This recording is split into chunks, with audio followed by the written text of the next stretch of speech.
News at 8। पूर्व प्रधानमंत्री इंदिरा गांधी की 108वीं जयंती पर देश भर में उन्हें श्रद्धा सुमन अर्पित किए गए। विभिन्न कार्यक्रमों के जरिए उनका स्मरण किया गया। राजस्थान में जयपुर में प्रदेश कांग्रेस कार्यालय में पूर्व मुख्यमंत्री अशोक गहलोत सहित कई कांग्रेस नेताओं ने उन्हें याद किया। गहलोत ने मीडिया से बातचीत में कहा कि इंदिरा जी ने देश की एकता और अखंडता के लिए अपने प्राण निछावर कर दिए। उन्होंने बताया कि बचपन में वे खुद बांग्लादेश बॉर्डर पर शरणार्थियों की सेवा कर चुके हैं।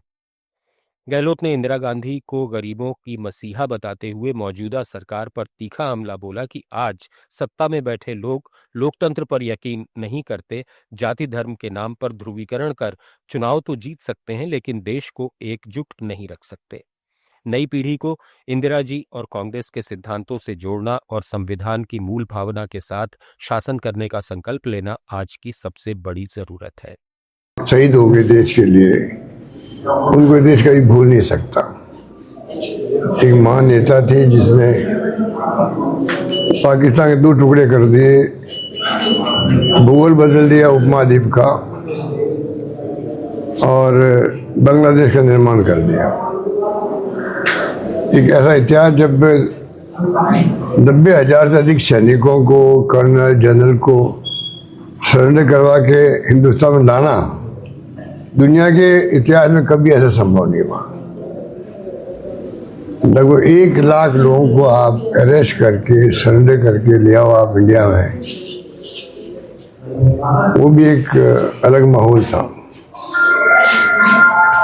मुझे तो सौभाग्य मिला कि मैं उस वक्त में गया था बांग्लादेश बॉर्डर पर, वहाँ पे शरणार्थी 1 करोड़ आ गए थे इंडिया में, तो उनकी सेवा करने का हमें भी अवसर।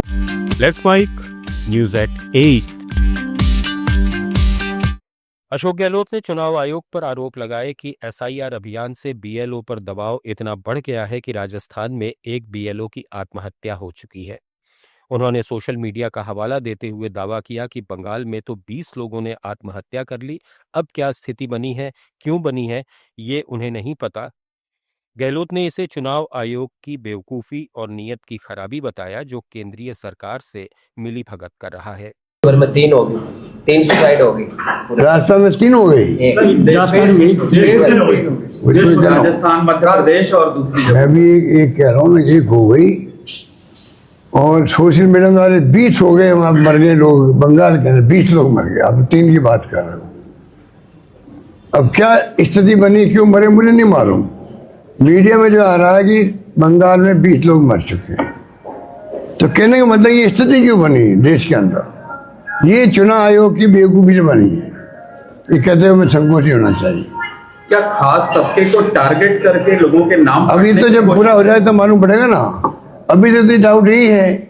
भारतीय शेयर बाजार ने बुधवार को मजबूत रिकवरी दिखाई जब सेंसेक्स 513 अंक चढ़कर 85,186 पर बंद हुआ, जबकि निफ्टी 143 अंक की बढ़त के साथ 26,053 के स्तर को पार कर गया।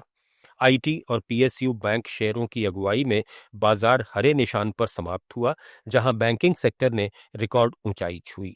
विशेषज्ञों के अनुसार घरेलू बाजारों में खरीदारी का जोर और वैश्विक स्तर पर कच्चे तेल की गिरती कीमतों ने इस उछाल को बढ़ावा दिया। रुपया अमेरिकी डॉलर के मुकाबले 2 पैसे मजबूत होकर 88.58 पर बंद हुआ। कुल मिलाकर निवेशकों का भरोसा बढ़ा है, लेकिन आने वाले दिनों में वैश्विक संकेतों पर नजर रहेगी। देश भर में सोने के दामों में तेजी का दौर जारी है। 24 कैरेट सोने का भाव 12,486 रुपए प्रति ग्राम हो गया है, जो कल से 120 रुपए महंगा है। 22 कैरेट सोना 11,445 रुपए प्रति ग्राम पर पहुंच गया, यानी 110 रुपए की बढ़ोतरी। वहीं 18 कैरेट का भाव 9,364 रुपए प्रति ग्राम है, 90 रुपए ऊपर। चांदी में भी उछाल आया है। 1 किलो चांदी का दाम 1,65,000 रुपए हो गया, जो कल से 3,000 रुपए महंगा है। आप सुन रहे थे let's mike more than radio. Follow कीजिए हमें हमारे सोशल मीडिया प्लेटफॉर्म्स पर। It's time for news. It's time for more than radio. Presenting the first radio news app, Let's Mic. Let's Mic, a news-based app on your phone.